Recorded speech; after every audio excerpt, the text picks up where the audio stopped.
Here. And Lexi. Here. We do have a quorum. Each of you should receive copies of the minutes of our regular meeting from January the 4th. Do you have a motion? So moved. Motion by Mr. Bates, second. Second. Second by Mr. Lexi. Any discussion, additions, corrections, or deletions? Seeing none, roll call on the minutes. Armstrong. Aye. Bates. Aye. Campbell. Aye. Corey. Aye. Gibson. Aye. Hill. Aye. Landon. Aye. And Lexi. Aye. Minutes are approved 8-0. At this time on our agenda, we set aside time for anyone from the audience that would like to address the council regarding business concerning the city of Greenwood. And if you are here would like to address the council, please step to the podium. State your name and address for the record, please. Good evening, council members. Randy Gooden, 1157 Central Park Boulevard South, Greenwood, Indiana, 46143. I come before you tonight knowing that later in the meeting there will be a vote for appointment to the RDC.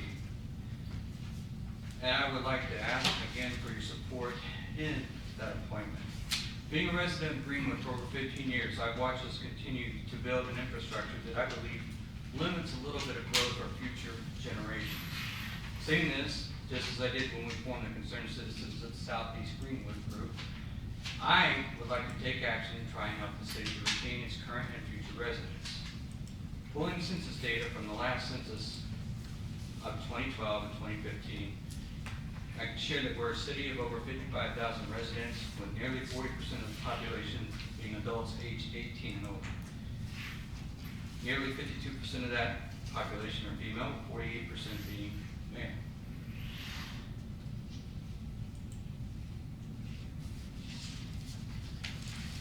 Over 80% of our population is of the Caucasian, with a small percentage being Hispanic, Latino, or African American. As of 2012, there were 4,488 firms in Greenwood, which includes any business from housekeeping to manufacturing. And of those, 399 are owned by veterans, 463 are owned by minorities, and 1,188 are owned by women, leaving the balance owned by men. I bring this to your attention in an attempt to show my understanding of the current status of the city and the need to continue growth in our beautiful town. Seeing that nearly 14% of our citizens live at or below the poverty line, I find this disheartening and believe that we can build a better environment for individuals to grow and rise above this line. Indiana, as I'm sure you've seen in the news articles where they've done research with Atlas van lines and different ones, in and of itself is a state that in recent years has lost more residents than we have gained. We currently have several warehouse-type businesses, 11% of the total industries in Greenwood, on the east side of Interstate 65, who pay anywhere from the minimum wage to roughly $16 an hour for laborers. I believe that Greenwood is a prime location for starting and growing small to medium businesses, and I see a vision where the city needs to market itself as such. We need to reach out to firms within Indiana, and more importantly, within Johnson County and Greenwood itself, and encourage our citizens to start business and grow with us. I also believe we are not growing areas that keep the interest of our citizens, and we limit the paths for future growth. We limit them in the fact that everyone graduating from college with something such as a programming background or any type of advanced degree will often have to relocate or be willing to travel in order to keep themselves gainfully employed. We also limit future growth, and I believe we are ignoring the knowledge base of our citizens by not providing opportunities for them to be gainfully employed within our city or even within Johnson County. As of 2013, if you combine professional, scientific, technical services, healthcare, and social assistance, we are only covering 12% of industries. While transportation and warehousing alone make up for 11% of these industries, with manufacturing leading with 18% and retail coming in at 16% of the industries in Greenwood alone. We are not providing I feel, enough opportunities, again, for those people that have advanced knowledge and ways that they can engage that knowledge in the community, provide future growth, because we all know that in order to survive now, you almost have to have that advanced degree. But again, we are finding that people are having to travel up to 27 minutes just to stay gainfully employed. Now you counter those percentages of what we have here in Greenwood, like I said, the 11% of the warehousing is what is an industry here. You counter that with 13% of the male and 9% of the female population working in sales and related industry, along with 22% of the female and 12% of the male population working in office administration and support opportunities. And you can see we are not providing ample opportunities for these people to be gainfully employed within our city. As you can see from the numbers alone, we've set ourselves up to continue losing residents to other cities which can provide work in their industries. We need to better balance the industries in this city in order to provide employment and growth opportunities for the citizens of Greenwood. It is my thought that as our children continue to grow, educate themselves, and seek cities where they feel that they can grow as individuals, provide for their families, and build their American dream, they will continue to abandon our city if we don't change this pattern. With an aging infrastructure as well as other areas that need propped up in the future with resident-paid taxes, I believe we need to look beyond our current paradigms and ask how we can best grow our economy and provide for future generations. We will not be here forever, and we need to pave the path for those that follow us in an attempt to draw new residents and to keep our families, friends, and neighbors close at hand and within the city limits of Greenwood. I appreciate your support tonight, and I thank you. Thank you. Anyone else from the audience wish to address the council? May I? Yes.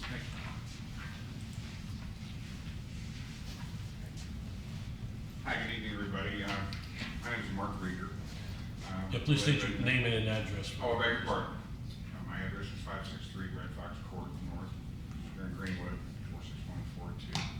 Hunting Creek subdivision is a 112 roof unit lying just east of the White River Library, north side of Smith Valley Road. And I try to make my remarks real short. This is probably a subject that several people may have covered here before, but I'm talking about the deal with Best Way and the gigantic recycling bins. I understand that there are certain economies that can be met by picking up recycling only twice a month instead of every week. My issue is in our neighborhood, we don't allow these cans to be outside all week long. In some neighborhoods here and there, down Whiteland, they have these big 140-gallon rubbish cans sitting out in front of houses every day, all night, all day. It's really bad looking at. These things are so big. Most of the homes in our neighborhood don't have a lot of storage space. Our garages are just standard-sized garages. You literally have to back your car out of the garage in order to pull this container out of your garage to put it out there. I've talked to several people in my neighborhood, and a lot of them are really upset. A lot of them have opted out of having these containers. And because we're not using the containers, Best Way will not pick up our recycling, so we're carrying it to an off-site depository, which I personally don't mind doing. We recycle just about everything in our home. But many of my neighbors, I'm afraid, are going to be induced not to recycle because they don't want to be stuck with dealing with that great big canister. I understand this idea did not come from City Council, but it is an avenue for folks to come in and make remarks that can be passed along to the mayor's office.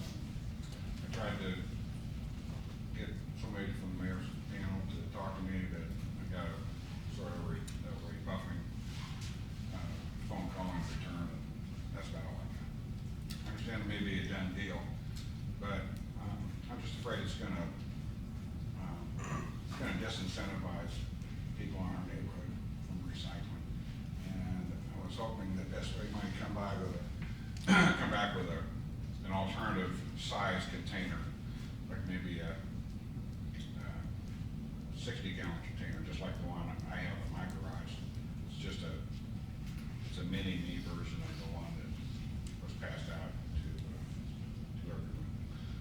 just wanted to take a minute of your time to make those remarks heard, and I'm gonna go sit.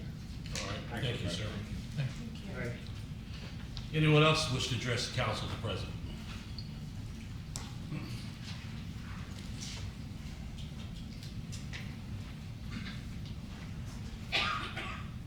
Good evening, Tom Blake, 1304 Flintlock Drive, Greenwood 46143. Our Constitution contains within it a number of guarantees of rights. These rights are fundamental to preserving our democracy, and I'd like to talk about two of these rights tonight, and what I see as an apparent conflict in the legislative regulation of those rights. In one case, Indiana has enacted laws to ensure with ironclad certainty that those trying to exercise this constitutional right are definitely eligible to do so. Speaking here of voting and voter IDs. And I've seen most of you have enthusiastically endorsed these laws, as I have. In the other case, Indiana has refused to enact laws that would close a loophole, allow terrorists, felons, and the mentally ill to exercise a constitutional right, which they are not allowed. Speaking here, purchasing a gun. I know most of you, if not all of you, have endorsed the effort to block laws aimed at universal background checks. Why is it the case in voting that the state is willing to potentially restrict people's ability to exercise their right, and in the case of buying a gun, we allow a side door around the laws so that even those who are permitted under our law, even those who are not permitted under our laws can still get a gun? Why is a poll worker required to be absolutely certain that the person standing in front of them is who they say they are and is eligible to vote before allowing them to pass to the voting booth, but a person wanting to buy a gun is not subject to the same scrutiny? They can just go meet a guy in the parking lot. Why are these two constitutional rights treated so differently? If anybody can answer those questions, I'd be happy to have a conversation with them.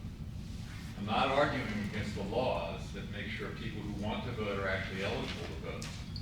But I'm confused over the apparent hypocrisy of not enacting similar laws that make sure people who want to own a gun are not actually a terrorist or a felon or a mentally ill person and are actually eligible to own a gun under the laws of this country. Again, I ask you to call your state representatives and senators, both individually and as a council, to advocate for universal background checks on all gun purchases. Anybody have any comments or questions? I would say that I'm with you on that, and I've already expressed that to my state representative. Thank you. Great, thank you, Tom. All right. Anyone else from the audience wish to address the council at this time? All right, there will be another opportunity at the end of our council meeting. At this time, reports, Corporation Council. Everyone should have received a copy of the semi-annual item compliance report. This is a report that we submit to item every 6 months. The last report was submitted to them at the end of June last year. This one will be submitted this month prior to the end of the month. The two major focuses for the prior year in 2016 was the continual progress on the city's capital improvement plan for the sanitary sewer utilities. In particular, the relining work that occurred downtown, which will continue over the next several years, as well as the finishing design on the Western Regional Interceptor project and moving into the land acquisition process for that. As this council knows, the rates were also passed to support the capital improvement plan and item compliance plan up through 2020. Additionally, the other major initiative of the last year was a public education outreach program, particularly focused on inflow and infiltration, which culminated in the Find It, Fix It credit, which will be offered throughout 2017 to residents who demonstrate that their sump pumps, downspouts, and other drains are properly connected to the to the stormwater and not the sanitary sewer system. Sorry, I say that incorrectly. Does anyone have any questions about the item annual report? Not, I would state that it was approved by Board of Public Works, and my office will be submitting it on the utilities behalf this week. All right, anything from the controller? No, not this time. Any other committee or board reports? The RDC has not met since our last meeting. So. Planning Commission has not met either. Any others? All right, seeing that ordinances and resolutions, first reading, ordinance 1702. An ordinance amending Chapter 2, Article 9, Section 2-97 of the Greenwood Municipal Code 1993, adding cash change fund for the city clerk's office, sponsored by Councilors Bates and Lexi. Have a motion? So moved. Motion by Mr. Landon, second. Second. Second by Mr. Lexi. Any discussion, resolution or ordinance 1702? Seeing none, roll call, first reading. Armstrong, Aye. Bates, Aye. Campbell, Aye. Corey, Aye. Gibson. Aye. Hill, Aye. Landon, Aye. and Lexi. Aye. Ordinance 1702 passes first reading 8-0. Ordinance, resolution 1702. A resolution declaring certain area within the city of Greenwood an economic revitalization area and qualifying certain real property improvements for tax abatement and setting the time and place for a public hearing. Dermatology Inc., DBA Mid-American Pathology Services, sponsored by Councilors Gibson and Campbell. We do have a request to table this resolution from the petitioner. A copy of that was posted on your SharePoint. Do you have a motion to table the resolution? So moved. Second. Motion by Mr. Bates, second by Ms. Gibson. Any discussion on the motion? Would we be better off just postponing it to the next meeting since they said they were ready for, at the next meeting? Did they specifically state they would be ready by the next meeting? When I talked to her on the phone, she was Kind of less certain. ambiguous, She yeah. was less certain about when she would be ready. Okay. Okay, any other discussion? Seeing none, roll call on the motion to table resolution 1702. Bates, Aye. Campbell, Aye. Corey, Aye. Gibson. Aye. Hill, Aye. Landon, Aye. Lexi, Aye. and Armstrong. Aye. Resolution 17, motion to table resolution 17 passes 8-0. Resolution 1703. A resolution declaring certain real property improvements for tax abatements. Skanal Properties number 293 LLC, sponsored by Councilors Gibson and Campbell. Do I have a motion? So moved. Motion by Ms. Gibson, second. Second. Second by Mr. Landon. Any discussion on resolution 1703? This is the one right behind the fire station, or is this the one No, it's the one right next to Alta? Right next to Worth. right next to the Worth, building is going up. Any other discussion, resolution 1703? Seeing none, roll call on first reading. Campbell, Aye. Corey, Nay. Gibson. Aye. Hill, Aye. Landon, Aye. Lexi, Nay. Armstrong, Nay. and Bates. Aye. Resolution 1703 passes first reading 5-3. Second reading, ordinance 1701. An ordinance amending Chapter 2, Article 6, Section 2-38 of the Greenwood Municipal Code 1993, designating no parking on Broadway Street, sponsored by Councilor Gibson. Do you have a motion? So moved. Motion by Second. Ms. Gibson, second by Mr. Bates. Any discussion, ordinance 1701? Seeing none, roll call on second reading. Corey, Aye. Gibson. Aye.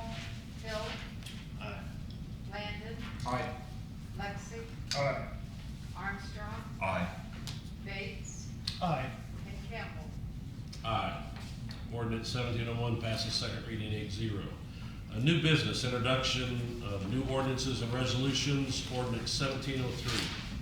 An ordinance transferring funds from the rainy day fund to the fire debt service fund due to circuit breaker issues, sponsored by Councilor Gibson. Is anyone here to, all right? Yeah, our controller is Good. here.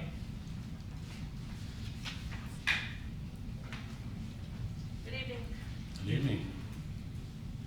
On this ordinance, typically the circuit breaker revenues shortened our debt service. So what happened with the fire,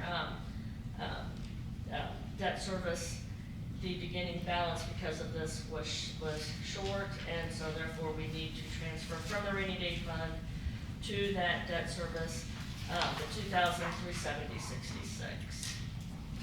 All right, any questions for our controller? Just help me out with the, I guess normally you would, that would be budgeted in that fire. Yes, correct. But what we're saying is that we didn't get enough before this becomes due. Now, so if we take this out of the rainy day fund, and when we do get our draw, does it go back?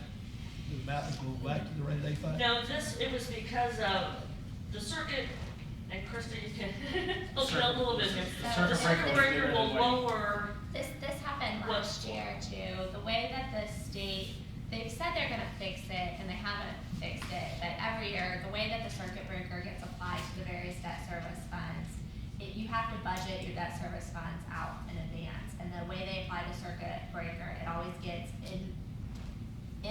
disproportionately, that's the correct word, applied to these debt service funds, and so it's impossible to budget up front. This is actually a much smaller gap than we had last year. And last year it was 2 of our debt service funds that were impacted, so it's just, they're sort of throwing a dart at a target that's moving when they calculate these out and publish the budget each year. The State Board of Accounts and DLGF has indicated that they're trying to work to fix this problem. They've acknowledged that it is a problem, but it's still not dialed in. So until they get it dialed in, this is going to be an issue every year. Thank you, Cynthia. When is the bill due? It's due, this month, I believe. Correct. I think Kathy said though that you were paying it from, you had a carryover, so some sort of money was in the fund, so she's able to make the payment and you're not It was, requesting. yeah, it was due in January, and so this was to replenish For the next. for next, because we'll come back to be short again. But you don't need suspension of the rules for this time. You were able to pay the bill. Correct, So it's been paid, this is just a vote? yes, correct. Thank you, thank you. Any other questions? All right, ordinance 1704, thank you. Unless you, ordinance 1704. An ordinance amending Greenwood Municipal Code 1993 as amended, Chapter 4, Article 2, Division 8, regulating peddlers and solicitors, sponsored by Councilor Landis. This is the ordinance that had been requested to be drafted by my office last meeting.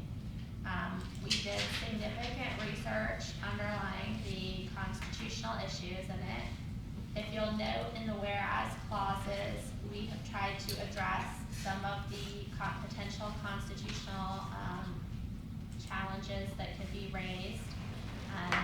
I suggested, if you have any evidence or constituents who can provide any sort of testimony to further that, that would be great. Otherwise, we believe that this is sufficiently narrowly tailored with respect to commercial speech only, and is specifically stating that it does not regulate viewpoint speech, political speech, religious speech, etc. That it is designed to pass constitutional scrutiny under both the First Amendment and potential commerce clause. Anyone have any questions? Any questions? Just a comment, a question. Has there been any case law that's derived from this? Anybody challenged anything along these lines that the courts have already made some determinations? And there is significant case law in this area, not necessarily specifically, a lot of it is older, and it was prior to the internet. One of the things that I would argue now, so the key is whether it's narrowly tailored to meet the interests that you're trying to protect. And so in the whereas clauses, we state that you're trying to protect, a privacy interest in people's homes, protect them from nuisance, protect them from potential consumer fraud, public safety, etc. prior to the internet, one of the things I would say is, people have to set up brick and mortar stores. If they can't go door to door, you're putting a big burden on them. There's a lot of ways that people can sell things online now that they can't, couldn't do previously, so the burden is not so high on them. They don't have to have a store in order to sell things for. We're also not, like I said, we're specifically stating that we are not regulating, charitable people who want to come and solicit money for charities or political campaigns or to espouse religious or political beliefs or something like viewpoint speech. That would still be allowed under it. So there is a variety of case law in and around this area. We've attempted to craft it to slip within that. There's been some case law that has said, that you need, when ordinances have included viewpoint speech, to have signs that say, no trespassing, and then if you say no soliciting, then, in this ordinance, we have written it as such right now so that the burden is on the peddler. You have to be expressly invited in, and that it cannot be, the lack of a sign cannot constitute implied consent. So that is how it is currently drafted. So what we're trying to do is strike a balance Yes. with this best case scenario. Thank you. I do have something I'd like you all to consider, and I'll send you an email before our next meeting. But in the middle of the second page, the section is, this first section is dealing with definitions and exceptions. In the middle of the second page, it begins with the exceptions. Subsection B, requirements of this article shall not apply to the following persons. In the very first definition, we define a farm market, but the way it's written, I don't think it provides sufficient protections for those who sell things other than farm items. So I'm going to ask that we consider amending this to move the first part. Will read something to the effect: any person selling fruits, vegetables, or farm products, your own or other homemade products. So Mr. Campbell, just so you all will know that it's coming. analysis is correct. In order to effectuate the purpose that was desired by that language, we do need to move it up further in the clause. So that'll be for our next meeting. It looks to me like that, it says of agricultural products and other homemade products, but it talks about a stationary location. So that fairly defines a farmer's market, doesn't it? Yes, it does, but the farmer's market, if you notice, the first part says that this does not apply to any person selling fruits, vegetables, or farm products. That part where it says it excluded does not include the homemade products part.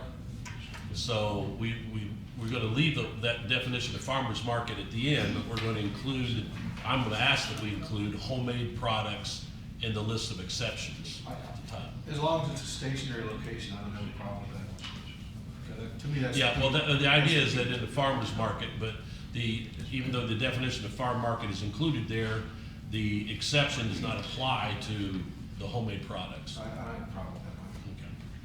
Well, that'll be something you'll get soon, and you can have it for consideration next meeting. Any other discussion, ordinance 1704? Just a curious question. For solicitors peddling for profit, we make them apply for a license, right? If they're peddling for profit, they're pretty much, for residential properties, they're banned. If they are going commercial, because we're not banning it for commercial businesses, then yes, they have to get a license. Before this ordinance. Yes. Do we require everybody to get a license to go Yes. residential? Yes. Do we have any idea what the fees we receive are from that? It's not a lot, to be honest. We don't have a lot of people apply for the license. I had Noel pull it. We've had, it was under, say, 25 the last couple of years, and they're mostly home security companies that have pulled the licenses. How much per license? Under the current ordinance, I'm not positive how much it is. It's a fairly nominal fee that was designed, 25, to cover the cost of the expense. A few $100 then annually. I'm just looking at the revenue. All right. Thank you. Any other questions or discussion? All right, ordinance 1705. Chapter 8, Traffic and Parking Regulations, Article 2, to add Section 8-8, prohibiting truck traffic on certain streets, and Section 8-9, adding the definition of a truck. This is coming to us as a result of our last council. So- Yes, and there is, I put the original definition for truck that you had in your latest version in here. At your last meeting, Counselor Armstrong had suggested an alternative definition, so I also, that is included, on the SharePoint. If it is the desire of the council to go with that definition, you can amend it accordingly. I wasn't sure what the will of the body was, so I left it as it was. Mr. President, I've got something, if I might add to that. I was contacted at the end of last week by someone that lives in that neighborhood behind Greenwood Center, over there by Lotus Garden, that you would access from Mercader Drive. And they were wanting to know why we hadn't considered banning semis coming into their area using the back entrance into the village. So I have been in contact with the village, and they have one semi that comes every day. It's there at 6 a.m. from Cisco. Periodically, they have a delivery of cabinets and doors depending on the refurbishing that they have going on of apartments and cottages. They're in the process of, and have been for a few years now, of redoing all of the cottages. But they're willing to work with us and have some signage at their back door telling the semis that they need to use the 31 exit.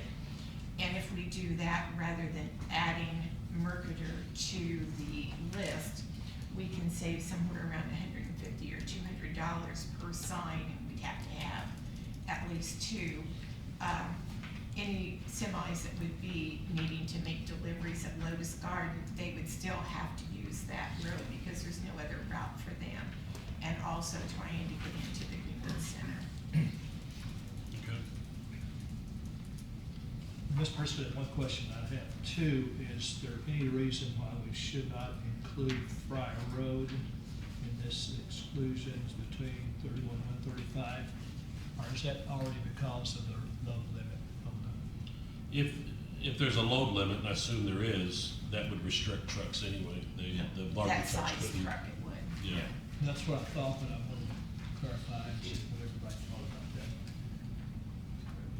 Thank you. The lowest limit on that area is 11 tons, right by the fire station somewhere. I can't remember what it's east or west. It's not like I don't drive that street every day, so you would think I would know, but I don't recall, so, yeah. All right. Any other discussion, ordinance 1705? See none, in miscellaneous business, for the council, we still have 2 appointments to make, and so we'll take them in this order. We'll deal with the Plan Commission and then with the RDC. So I will take nominations for our appointment from the council to the Plan Commission. Mr. Chairman, I'd like to nominate Dave Letsky. Second. We have a motion by Mr. Bates, second by Mr. Landon for Dave Lexi. Any other nominations? Seeing none, we'll close nominations. So at this point, all in favor of Dave Lexi, say aye.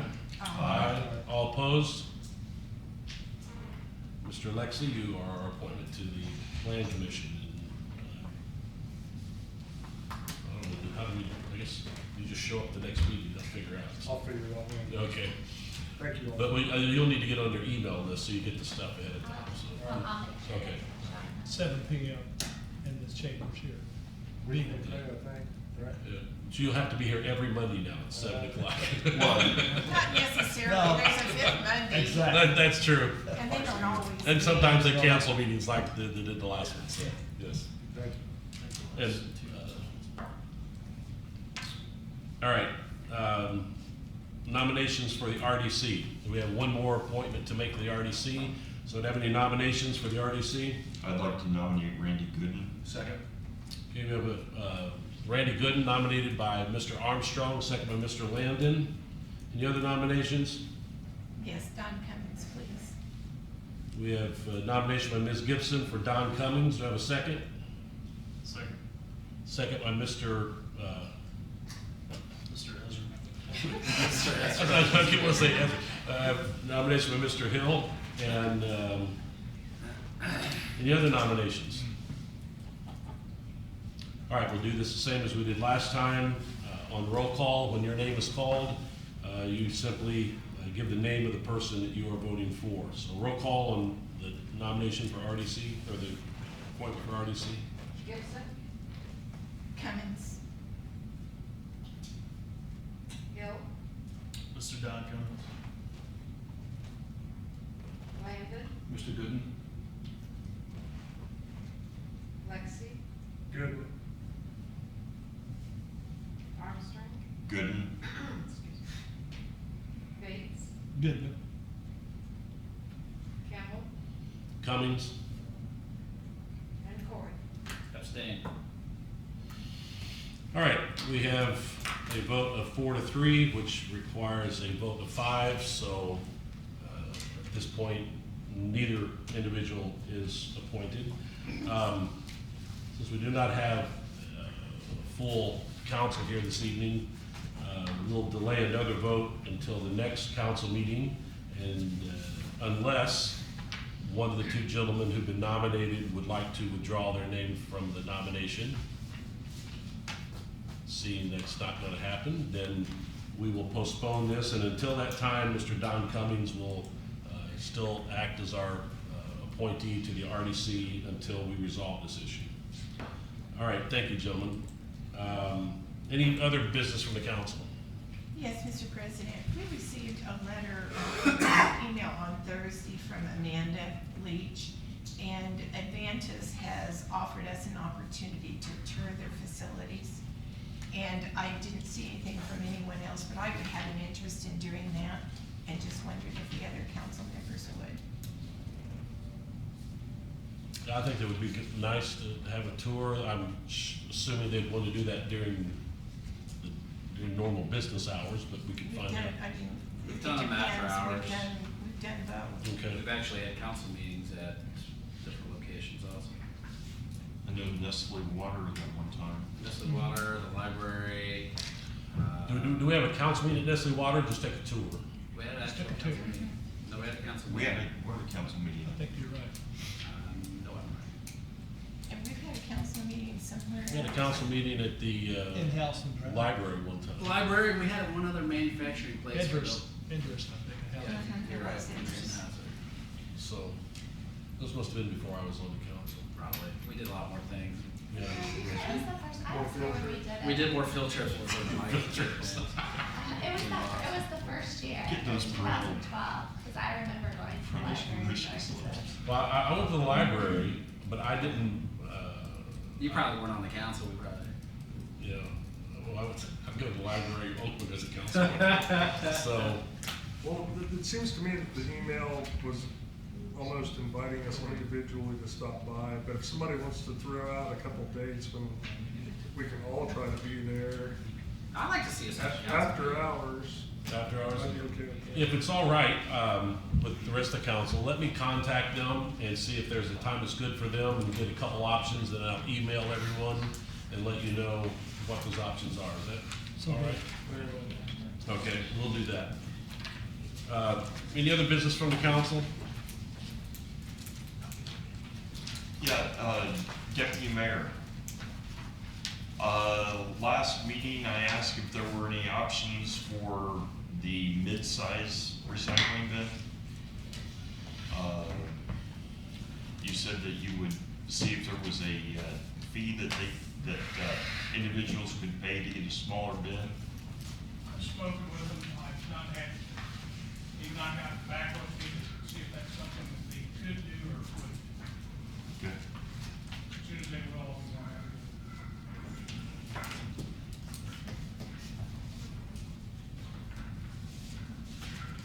All right, anything else from the council? See none, then we'll open it back up for anyone from the audience who'd like to address the council in regards to council business. Please step to the podium, give us your name and address, please.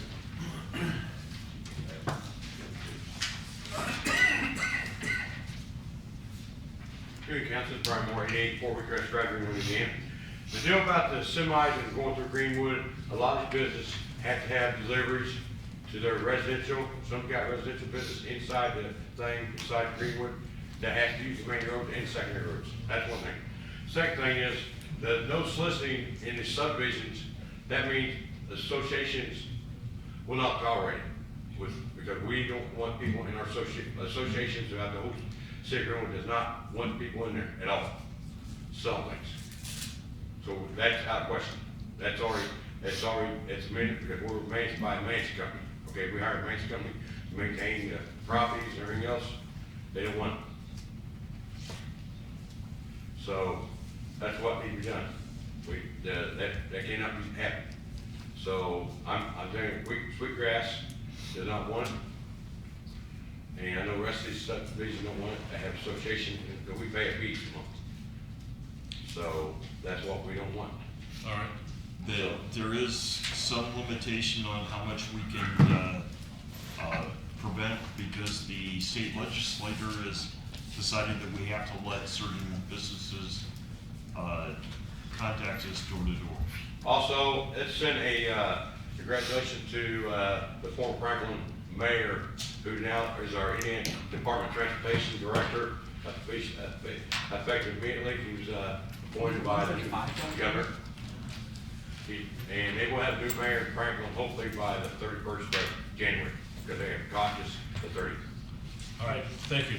Brian, just so you know, the ordinance on the trucks, that was crafted so that if they have a delivery on one of those streets, that they Well, can we still have, use yeah, it. I know the company I deal with, because we use, because our truck that does deliver for Beach Shop, they handle Old Meridian, Delta Foods, they do a lot of deliveries in Greenwood thing.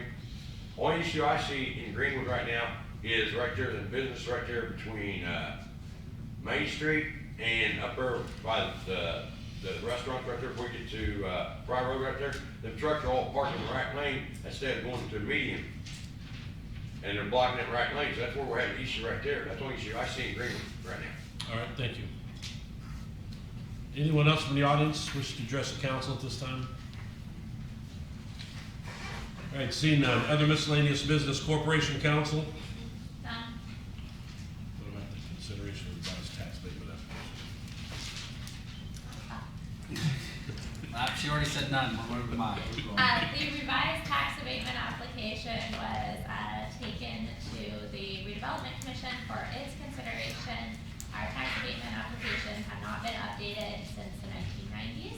I would just like your consideration of it. You don't have to approve it tonight if you'd like more time to look at it, but if you would like to approve it by, it could just be a voice motion vote, we could then begin using it.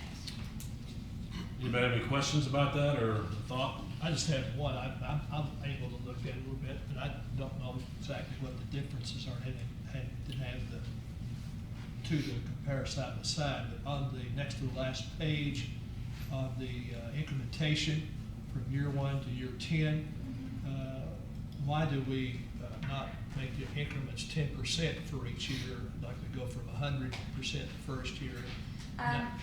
95, not Right. minority, 100, 90, 80, 70, and so forth. So state law used to specify and have what it called a standard tax abatement, and those were the percentages that were contained in the standard tax abatement package. So that is the old standard. State law has now changed, and you can customize and make it, whatever you want, but most people still come through. I think the city, Alta is the only one that we've done a major sort of customization to. Most people, what? Hefner's we did, but then he didn't go through. He didn't go through all of it. So, other than that, typically people still ask for the standard tax abatement, and when they do, they're referring to that schedule under the prior statutory scheme. And I don't know why the state didn't make it even 10% increments. That would have made more sense. But this will be the pattern if we are good with That this. is the pattern that you have been granting when you grant standard tax abatements. Okay. Thank you. All of yours except for Alta and Hefner, which didn't go, have had that pattern. Thank you. Any other questions? Do we want to make a motion for this tonight? I'd like to look at it a little bit harder. Okay. All right, any other questions? All right, anything else from the Corporation Council? Your conflicts of interest, we'll have all of them hopefully at your next meeting. All right, anything from the controller? No further, thanks. Anything from the mayor's office? I think the mayor is in Washington DC tonight, so. What for? Inauguration. The national, he's Well, actually he's going to out- the inauguration on Friday, but that's not why he's there though. He's actually there for the National League of Cities Conference of Mayors, US Conference of I Mayors. stand by what I stated. Yeah, and my understanding is he got 2 tickets given to him for the inauguration. Front row seat. I know who gave it to him. Yeah. That was a All right, lot. anything else? We are adjourned. Senator